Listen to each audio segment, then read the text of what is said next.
Plucking করা হচ্ছে। প্রিয় দর্শক, আপনারা দেখলেন মেশিন দিয়ে প্লাকিং করা হচ্ছে এটা।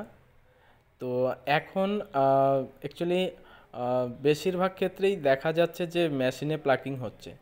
তো অনেকেই হ্যান্ড প্লাকিং করে থাকেন। তো যাই হোক, হ্যান্ড প্লাকিং করুন বা মেশিন দিয়ে প্লাকিং করুন, সেটা দুটোই ঠিক আছে, অসুবিধার কিছু নেই। কিন্তু দেখুন এই বাগানে একটু পাতাগুলো দেখে নিন, পাতার কোয়ালিটিটা দেখে নিন। এটা কিন্তু ফার্স্ট ফ্ল্যাশ, ওকে। এটা প্রথম রাউন্ড প্লাকিং করা হচ্ছে। তো দেখে নিন, এই দেখুন কী রকম হয়েছে। সেরকম এটাতে মানে খুব ভালো করে যে সেচ দেওয়া সেটাও হয়নি, আর কোনো রকম পিজিআরও স্প্রে করা হয়নি। নর্মাল এভাবেই ছিল আর কি। জাস্ট ঘরে যেগুলো ছিল সেগুলো স্প্রে করা হয়েছে এই বাগানে। তো দেখুন, আপনার কমেন্ট সেকশনে জানাবেন কীরকম লাগছে। আর এই প্লাকিং করার পর, এটা প্লাকিং করার পর এগ্রিকা গ্যালাক্সি স্প্রে করা হবে। এগ্রিকা গ্যালাক্সি এগ্রিকা শপে পাওয়া যায়, ক্যাপশনে লিঙ্ক পেয়ে যাবেন, অথবা ইউটিউবে দেখলে ডেসক্রিপশনে লিঙ্ক পেয়ে যাবেন। এই দেখুন, এটা মেশিন দিয়ে প্লাকিং করা হচ্ছে। মেশিন দিয়ে প্লাকিং করার পর 10 দিন পর এগ্রিকা গ্যালাক্সি যেটা রয়েছে সেটাকে স্প্রে করা হবে।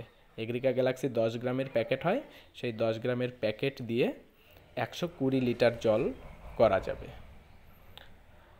দেখুন, তো এখানে আপনারা দর্শক দেখতে পাচ্ছেন যে পাতাগুলো মেলে গেছে, বাঞ্জি হয়ে গেছে, মানে দেখে মনে হচ্ছে এখান থেকে, কিন্তু পুরোপুরি বাঞ্জি এটাকে বলা যাবে না। তার কারণ হচ্ছে কুশিগুলো কিন্তু এখনও রয়েছে এখানে, হ্যাঁ, কুশি আছে বেশ ভালোই।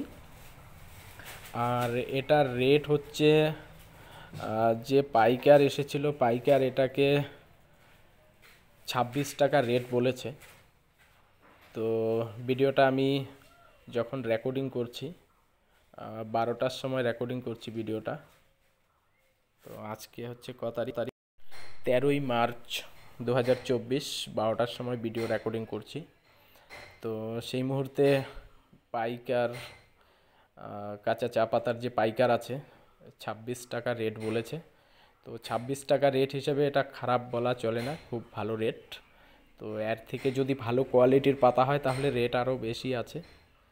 তো এখানে অ্যাকচুয়ালি এটা কাটিং করে দেওয়ার পর, প্লাকিং করার পর এগ্রিকা গ্যালাক্সি স্প্রে করা হবে।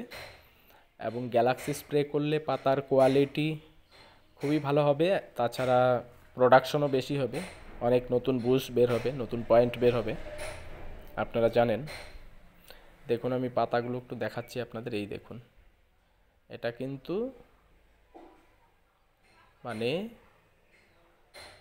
পাতাটাকে পুরোপুরি বাঞ্জি বলা যাবে না। আর হেলোপেলটিসটাকে কন্ট্রোলে রাখতে হবে। হেলোপেলটিস কন্ট্রোলের জন্য আপনারা থাইমোথক্সাম যেটা রয়েছে 25% WG, সেটাকে আপনারা স্প্রে করুন। সেটাকে 5 থেকে 7 গ্রাম 15 লিটার ট্যাঙ্কে একসাথে গ্যালাক্সির সাথে স্প্রে করতে পারবেন। মিশিয়ে গাছ ভিজিয়ে ভালোভাবে স্প্রে করতে হবে। আর অনেকের বাগানেই এখন লাল পোকা চলে আসছে। লাল পোকা যদি এসে থাকে তাহলে মিটিকিল আছে, মিটিকিল দেখবেন আপনারা এগ্রিকা শপে, মিটিকিল স্প্রে করুন, খুব ভালো রেজাল্ট পাবেন। আর যখন পয়েন্ট বের হয়ে যাবে, এগ্রিকা গ্যালাক্সি স্প্রে করার পর যখন 1 ইঞ্চির মতো পয়েন্ট হয়ে যাবে, নতুন বাটগুলো হয়ে যাবে, তখন সেটার উপরে এগ্রিকা হিউম্যাট স্প্রে করবেন 2 গ্রাম প্রতি লিটার জলে গুলে। অর্থাৎ 15 বা 16 লিটারের যে ট্যাঙ্ক হয় সেটাতে 30 গ্রাম দিয়ে খুব ভালো করে মিশ্রণটা তৈরি করে নিয়ে গাছের উপরে স্প্রে করতে হবে। এবং একটি বিষয় আপনাদের আমি সবসময় বলে দিই, সেটা হচ্ছে রাসায়নিক সার সবসময় সঠিক মাত্রায় ব্যবহার করবেন, কখনোই বেশি মাত্রায় ব্যবহার করবেন না। রাসায়নিক সার বেশি মাত্রায় ব্যবহার করলে মাটির স্বাস্থ্য খারাপ হবে। মাটির স্বাস্থ্য যদি খারাপ হয়, সেই ক্ষেত্রে চা থেকে শুরু করে সমস্ত শাকসবজির প্রোডাকশন, সেটাতে কিন্তু ব্যাঘাত ঘটবে। মাটিকে ভালো রাখতে হবে আমাদের ভবিষ্যৎ প্রজন্মের জন্য। সেই জন্য রাসায়নিক সার লিমিটেড মাত্রায়, সঠিক মাত্রায় ব্যবহার করবেন, ধীরে ধীরে কম ব্যবহার করতে হবে এবং জৈব সার প্রচুর পরিমাণে ব্যবহার করতে হবে।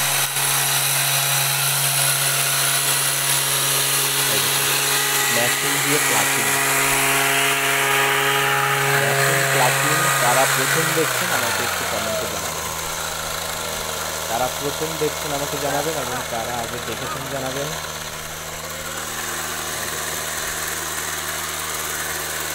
ভিডিওটা যদি ভালো লাগে শেয়ার করতে ভুলবেন না এবং লাইক কমেন্ট করবেন। ইউটিউবে দেখে থাকলে চ্যানেলটি যদি সাবস্ক্রাইব না করে থাকেন তাহলে সাবস্ক্রাইব করবেন। দেখেন, ভালো থাকবেন সবাই।